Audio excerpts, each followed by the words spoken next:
Neno la wiki hii ni katika Injili ya Yohana sura ya 3 mstari wa 21. Nasoma katika jina la Yesu.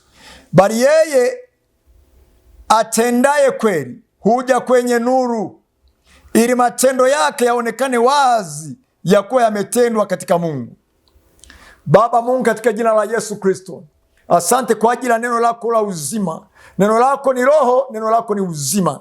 Baba, umesema amebarikiwa mwanao anayekuja katika nuru, kwa sababu Baba, katika jina la Yesu, mwanao wamekusikia, wanao wamekusikia Bwana, popote ulimwenguni wameamua kuja katika nuru Bwana, ili nuru iwape uzima, nuru iwape Bwana mwangaza, nuru Bwana iwabarikie. Katika jina la Yesu ninakuombea, katika jina la Yesu aliye nuru, kwa kuwa umeijia nuru sasa.